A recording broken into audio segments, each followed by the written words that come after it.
Yo, yo, yo, here we are today. I'm going to court. So why are we going to court today? Well, we actually have a few different court summons on various occasions. Most of the time, it's for business rates or council tax that we don't actually owe. And in this scenario today, yes, it's for more business rates that we don't owe. But I would definitely call this blackmail. Just councils using far too much of their authority to squash small businesses. So we've got an office, and our office, when we got it, was in a derelict condition. You know, you don't want staff going into that kind of environment, so we're refurbishing it. We told the council, we let them know what we're doing, and they said, let the VOA know. And we let the VOA know, and we never heard anything back. And what they said is you've got to pay the $4,000 that you don't have to pay, because not only do we get small business rates relief for it being under refurbishment, but also the property is split into two separate leases. And those two leases on their own are under the threshold for paying business rates. As a whole building, it should pay business rates. But as two separate leases, which we're perfectly in our right to do so, because it's two separate operating companies that will be in there. We'll have lettings upstairs and management, construction downstairs. But they want you to pay the $4,000 first, and then they'll let the VOA out. And we're like, hang on, why should we pay you first to then hold our money for what can be 6 months just to wait for your VOA to come out, who you can hardly get on the phone, takes a month just to respond to an email, just to then have it all be null and void anyway because we don't owe the business rates. Not to mention, this same council owes us our grant money. And I'll name and shame, Christopher Mains at Darlington Council knows that we're due a large sum as a grant for our Northgate building. We contributed about £2 million to the town, refurbishing this big old building, and the council, Christopher Mains, Mark Ladyman, Jonathan Dalston, all came to that site. They saw what we were doing, encouraged us to do the service departments and said it'd be great adage to the town. You've got treasury officers here, lots of businesses here, things like that. They never really helped us with anything. They just encouraged us and said that there is a grant available, £24 million worth for that street to upgrade the street and make the town a better place. So we then put all this money into the building, we made them service departments, we take the responsibility for doing our own due diligence to turn them to apartments, and they still haven't paid us our grant. We've given them all the information they need. Christopher Mains responds like, whenever he feels like. I don't really know what he does at the council, but he's taken a month just to respond to the last email where we said, where are we with this grant? We've given all the information you asked for, and we're hearing that other developers on the same street are getting their grants through, so we're thinking, what the fuck's going on? So not only does the council owe us a large sum, really what should be about 70 grand, you also have HMRC, who owe us 27 grand now in a VAT return. It's taken them 6 months to pay, and then what will be another 20 grand in delayed VAT returns because of the delays on the first one, which is HMRC's fault. So the government, HMRC, owes us what's about 40, 50 grand. The council themselves, Darlington Council, owes us the guts of about 70 grand for a grant, and then they're trying to ransom us here at the magistrate's court for 4 grand on something we don't even have to pay, and they only gave us 1 month's notice to do it. They just hit us with a bill and said you've got 1 month to pay the bill or show up in court, which I think is extortion. If it was a private company, they'd be getting sued because it's extortion. You can't do that. To just then take us to court and go for a summons without us even being there, because you're only giving us a month's notice. We need to prepare a case and things like that. So I'm just showing up on a whim today, and I'm going to present my case and say this is stupid. This shouldn't be allowed. Not only do we not have to pay business rates, we worked with the council to say bring the VOA down, and we'll show you exactly why we should at least apply for small business rates relief right now. And the fact that we have 2 separate leases mean we're under the threshold. We shouldn't have to pay anything. But they want us to pay the money first, and then they'll do their work, which is crazy. Why should the system be like this? I think it's monopolistic, and I'm going to make that clear today because they need to do their work first to understand the actual situation we're in, get off their arse and out of their fucking work from home environment, come to site and come and see what workers like me are doing to provide jobs and to put money back into the town, to provide accommodation, all these kind of things we deal with as business owners, and they just sit there on their arse and just say, pay your 4 grand. It's just, I hate it. I hate public sector bureaucracy. To me, it's criminal. It's not going to be a long thing, it should be quite quick, but hopefully we can either get a delay on this so we can actually look at it in more detail and get the VOA to come down to site and do their job properly, or we walk away and they're going to demand 4 grand from us, in which case we'll have to escalate this further. Anyway, that's the kind of shit you have to deal with when you own a business and you're running a business, and it's nonsense. It's just even more frustrating when they owe us money anyway on the grant, and then HMRC owe us a large sum of money, and then asking us for more money like this 4 grand. And Christopher Mains at Darlington Council not responding to emails when he's responsible for issuing this grant. We've put loads of money into that street, and you're not doing your job properly. Do your job properly. Respond to emails. The guy's off on holiday half the week. So yeah, government bureaucracy kills this country, it kills small businesses, and we're the ones paying the price for their gold-plated pensions. Nonsense. Anyway, rant over, enjoy the video.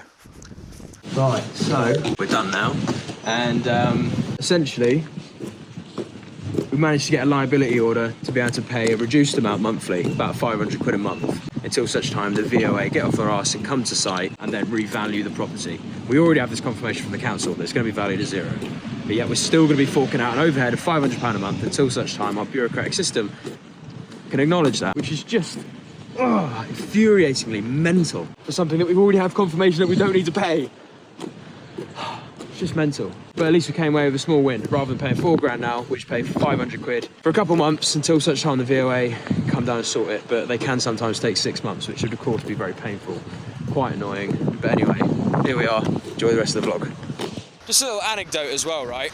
I completely appreciate that we have, a public system that everyone in society should contribute to, and really that means more incentive for a broader private sector, which is actually the productive aspect of society, creating a bigger economy, and that we all need to contribute to public services and goods and roads and electricity and infrastructure and things like that. I completely appreciate that. We all need to pay our way. Absolutely fine. The problem is when the incentives are so poorly mismanaged in government and from bad policy and in the public sector that we're just having an over-bloated public sector that we already can't afford, and then not having incentives to try and reduce the spend on the overheads and to actually improve the service for the private citizens who are contributing to growing the economy. That should be the incentives. And it should be that in this instance, the VOA is proactively incentivized to come to site, to come and view it and go, yes, I'm going to help out this small business and make sure that we proactively do something to save them that overheads. And then they can go, yeah, cool, look.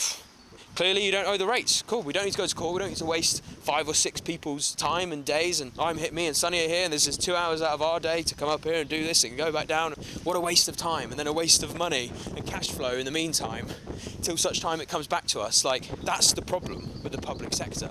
And until such time we can solve that problem, because it's only getting worse, the public sector is only growing, governments are trying to inflate themselves around the world, because really it comes down to the elites wanting more and more of a monopoly over all of us. If they can control policy, they can control people. But really, we need a complete flush out, a revolution in society to stop all of these bad incentives. And it should be help grow businesses, help incentivize businesses to grow, because they contribute to the economy, to innovation, to technology, and to the betterment of everyone in society. And that's what pisses me off. I appreciate we all have to pay our way for the public service, and that taxes are a necessity in that sense, at least for now, until AI can do everything for us and none of us really needs to do anything. But for now, we pay our taxes, we pay our way, but there should be an incentive structure to try and reduce taxes by reducing overheads in government and in the public sector.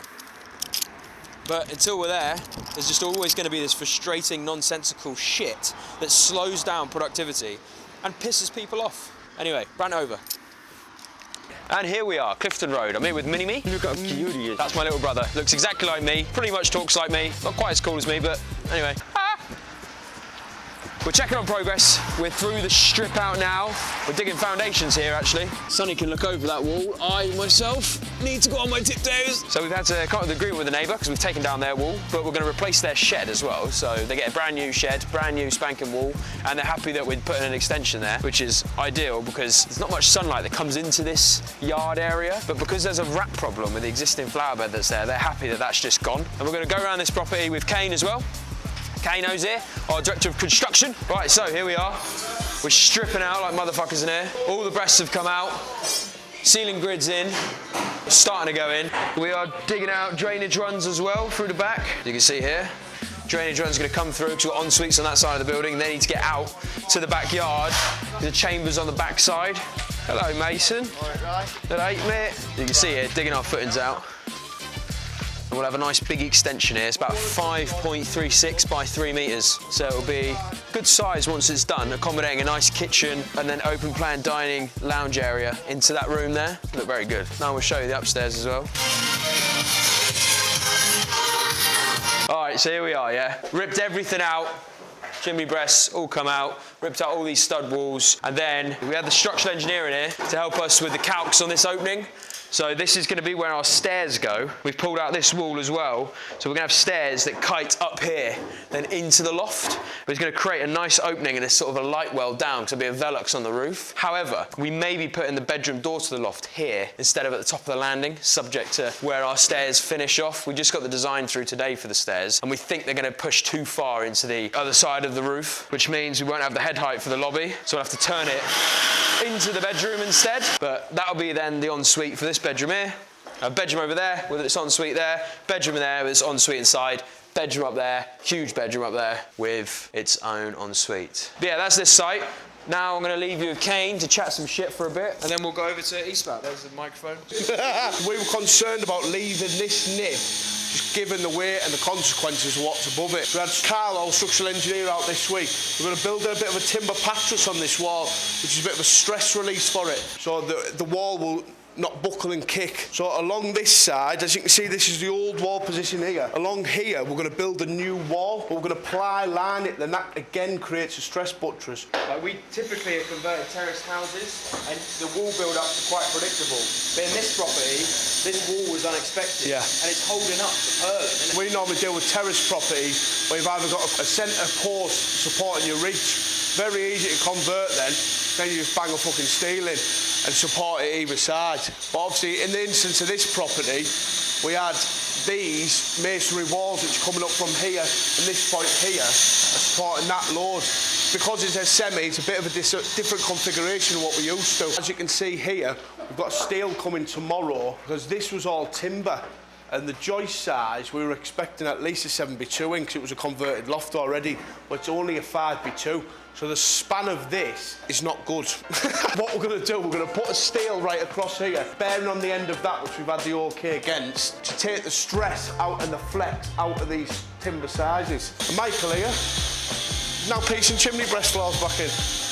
Make it all good for metal walls. How happy he is. Very happy. We just have to make sure we work the plasterboard like around that to give us that extra bit of height. If it was anyone working plasterboard, it's this man here. John Boy. Here's a plasterboard. I'll thermal board this cheek. I'll have to come away from that. That's even better then, isn't it? Yeah. Push us further for the nib. Sweet. Our stairs are going to come up here and turn in.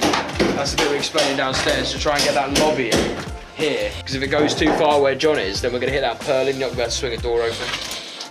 That's our dilemma. These are the bricks that run down that masonry wall. The sound. Never seen it before. Here we are at East Mount, recently finished. HMO, got Ryan there being himself. Let's take a look. Who the So this property, we are going to finish up the front. You see that property there? It's got all the lintels and all the sills and the accents all painted up. We're going to do the same here. Paint it up, make it look nice and fresh, but all the internals are done. So we're going to show you the finished spec for our old specification. Now, with this job, it was a save money kind of job, like try and do it frugally. And to be fair, I think it looks nice and smart inside. There's just things that I'm going to show you about the product that we want to improve for the new product that we're doing. The new and improved version, Sean, right? Yes. We've already got someone moving into this one, which is good. All right, so let's look at room 1. So we're going to really pick apart this spec and what we're going to do differently. So we've dropped the ceilings in here to allow for all our M&E to run through and replastered, sorted out all the walls, bits and bobs like that. Nice, smart. I'd call it a white box finish with some accents. Like we've got this little feature wall here, we've painted up the grey door. Other than that, there's nothing too special about the finish. It's just making the layout work nicely so that when you're in here, you know, you've got enough space to walk around, you've got a desk, you've got some bedside plug sockets, you've got your lamp, wardrobes here. You know, it's functional, it works. And you get really good rents for these rooms. You can get about 600, 650 for some of these rooms. And then you've got your bathroom with shower panels, whitewash finish, little thing here, pedestal, toilet. Yeah, it's good. It's good. It's professional. It's good finish. I'm here bashing our own product. We're always doing this. We're always bashing our own product. Like, what can we do better? Obviously, we know this is quite a standard white box professional finish, but we want to make these better and better and better. When you're doing scale, you enact a change to the product, and you have to roll that out across all of the jobs and make sure that everyone's aware of the new systems. All the lads are trained up. All the project managers are trained up. Site foremans. Everyone knows what to expect. Like, we can have 10 to 12 sites on any given time, and it's making sure all of those tweak. So we have to finish off the legacy sites with this sort of old product range, and then we're going to do the new one. So that's things like, see this rad? This is just a standard rad, but we're going to do nice black vertical rads, which are actually more efficient, heat up the room better, and just look a lot nicer. So we have vertical rad there. The bathroom themselves, we're still gonna do shower boards because it's just so much easier to clean, but we're gonna do a nice colourful tiled splashback, maybe like a couple little patterns or whatever, but all black accents and trims. So all of these will be black, black, black, black, black, black shower head, black taps, black plugs, black trims here, and then maybe a nicer wall unit as well. We're looking at some nicer ones. These are very cost effective, these, and they're functional, they do the job. you can put some bits in there, but this will change. All the sockets and light switches all gonna be black. Black accents. All of the walls and the ceilings will be like an eggshell, like off color. And then all the skirts and architraves will be white, gloss white, which means there'll be a contrast between all of our joinery items and then our finished walls and ceilings, which will be cool. Carpets will probably stay the same because these are just decent standard HMO carpets, cheap to replace, nice and hard wearing with a soft underlay, so it feels good, feels homely. Now this, here, let's look at this. So what we're gonna do behind the headboard is we're gonna do like a tongue and groove feature panel. It's gonna be about this high, and it's gonna run all the way along to that frame there.